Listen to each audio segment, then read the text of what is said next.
Rockin' 101, it's Minnesota Homegrown, brand new Seazon of the Fly. We debuted that track a couple of weeks ago. That one is called Fallen Kingdom off the brand new EP called Heart of Diptera. And we'll find out a little bit more about putting that album together, some of the shows coming up as we head towards the summer months for Seazon of the Fly. Welcome back in studio. Thank you. Yeah, thanks for having us. Do some quick introductions. We don't quite have the full band here. Dan couldn't make it tonight. Let listeners know who we got in studio.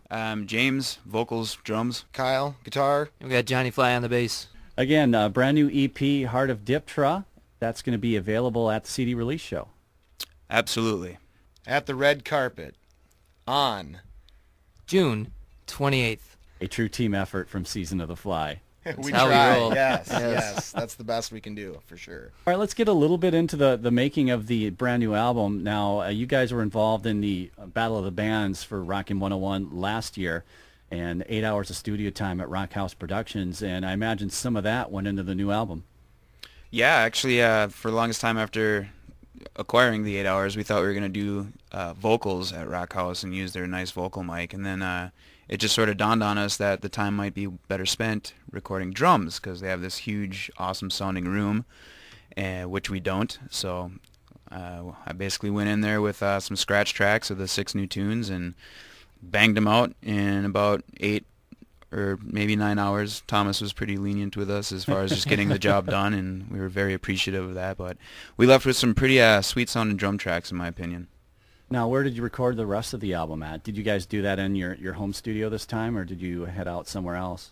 We went back to Dan's basement studio, Ear Candy Studios. It's where we did Wonderfly. And that turned out really well, so I'm looking forward to hearing more of this new EP. For sure. We're looking forward to sharing with everybody. Yes. Now, June 28th, Red Carpet is kind of what we were talking about beforehand, part one of the CD release. We'll call it a little series here going on. You got a show right after that as well? Yeah, that Saturday we will be at Stoney's in Rockville, rocking out the new tunes for everybody's listening pleasures. Talking about the keg. Oh, yes, and we got Free a beer. free keg from 9:30 to 11. Now, you guys have actually been pretty busy, obviously, with the recording process, but things kind of started off last summer. I mean, you guys were very busy. Obviously, part of the Battle of the Bands package was the Slotted Halfway Jam, but you guys did some big festivals last summer, and you have some stuff planned for this year, too, don't you?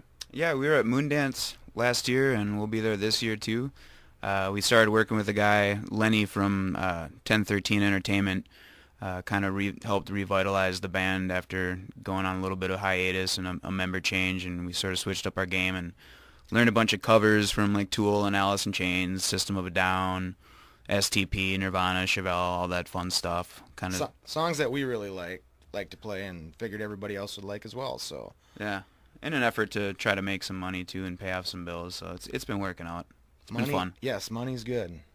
And you guys last summer were actually also releasing some videos for some of those covers as well, weren't you? Yeah, well, we were involved with that whole artist signal crap of abusing all our fans and friends to go vote for us once every hour for a period of like 3 months. So which we appreciated very much. Yeah. It was just a little, it was kind of got to be ridiculous, but to hype it up, we thought making YouTube videos would really help it out, and so we picked a few of the covers we did and had our buddy Ned Dom come over with his cameras, and he's with Chop Shop Productions, did all our videos, cool guy. And just did some low-budget, cheap stuff and kind of got them up on YouTube to hype it up. Well, it did actually kind of help out. I mean, what did you guys finish in the top 5, didn't you? I thought. I think we We were in the top 10 for sure. For sure the top 10. I think they took the top 2 is who's got the I remember prizes. something like So that. everything under that doesn't matter. It was really wishy-washy. It just felt like they were changing it all the time and just kind of reworking the deal as time went on. It's sort of funny. Yeah. tried though. We tried. Yeah. We'll move on to something a little different. Now we were talking about some of the summer festivals. You guys are playing Moondance again this year, aren't you? Yeah. What's the name of the little? We're in the little like breakfast hut thing. It's not. I forget the name. The lazy Moon. Lazy Moon. Yeah. We're doing like a stripped down thing. I'm not bringing my drums at all. Just playing a little box, and we got acoustic guitars. But I thought, I had a good time with it last year. It kind of allows you to sort of explore your tunes in a different light, a different energy, sort of different mood in general. So it's always kind of fun to experiment. Well, yeah, that kind of turned out pretty well for you a couple of releases ago. It was the Garden, right? That was what it called? Yep, Garden 2008. Yeah, you had the stripped down and the electric version. I thought those turned out very well. Yeah, well, the acoustic Garden, I mean, that was we still had drums in there. It was still kind of rocking out. I mean, Yeah. this is taking it like another level of stripped down, kind of like what we would do at a coffee shop where the volume's low and you can hear the shakers and everything's just kind of delicate and It sets for a great mood. yeah. Yeah. All right, as far as like the festival scene over the summer, what have you kind of taken out of that? Obviously, you're planning for this summer as far as Moondance and Otterfest. You played that a week and a half ago or so. How are things kind of progressing for you guys with all that? Boy, I don't know. It's I really don't know how to answer that question. The festivals are fun. Yeah. We're trying to stay out of the bars in the summer because nobody really wants to hang out there too often when it's nice out. So, you know, to get outside and play with some cool bands. And Anytime you can play outside is nice. Yeah, you know. take it. You hop on it. Right, and also the opportunity to get a bunch of people in there who are at the festival to check you guys out. Yep. So what, as far as the festival scene, getting all them people in, how has that kind of helped you guys out as a band? A lot of new fans, new exposure. Yeah, that's mainly the exposure thing. The outside gigs usually don't pay very much unless, you know, something really awesome lands in our laps. Actually, Moondance is pretty nice, but it's more or less just for the ambiance and the environment. It's, you know, kind of more of a party setting, and you meet a lot of cool people, the type of people that like to come out and experience live music. You know, they're just a different kind of audience Yeah. versus the ones that want to go to a bar and incidentally there's a band playing. Sometimes they can be bothered by it if you're not playing the tunes they want to hear, you know. So Yeah, it's a bit more open-minded, I think. yeah. The festivals. All right, was there anything else you kind of wanted to add, something that we haven't hit up yet? Not really, other than it'd be really cool to see some people come out to the red carpet on the 28th here for the CD release. And if they can't make that, or if they can, they want to hit up us at the Stonies the next day on the 29th. It'd be awesome. Free keg beer, 9 to 11. And obviously you'll have the full CD available for purchase at the gig. Yep. Oh, for sure.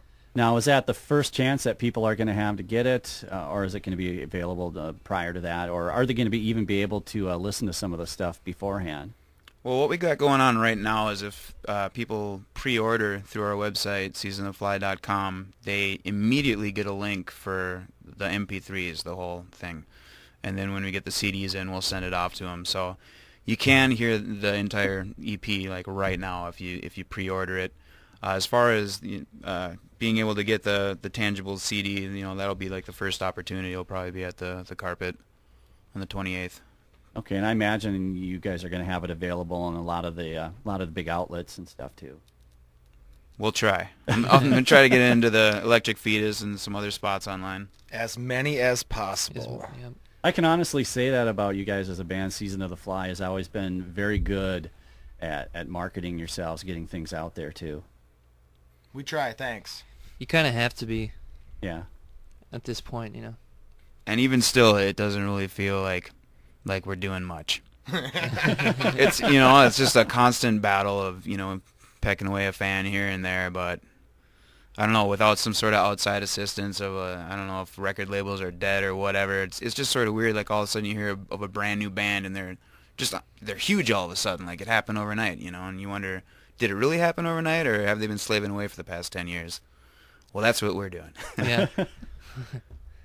Well, all right. We've got another new track to spin on tonight's show. We did Fallen Kingdom for the first track.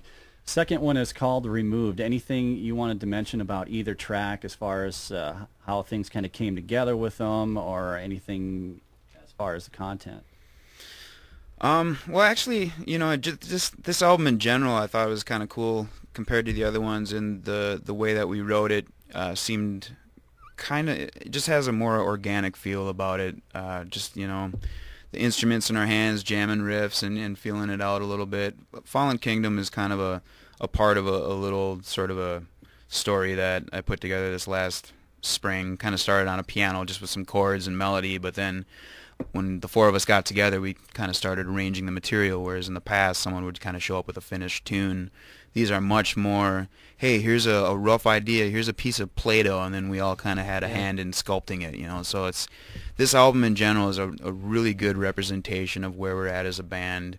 There's not a lot of overdubbed vocals, you know.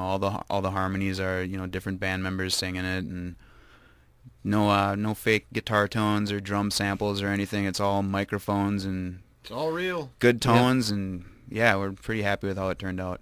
Right, and taking a kind of whole perspective of all your releases, I mean, they've always had kind of the Seazon of the Fly sound, but they've all had their own identities too.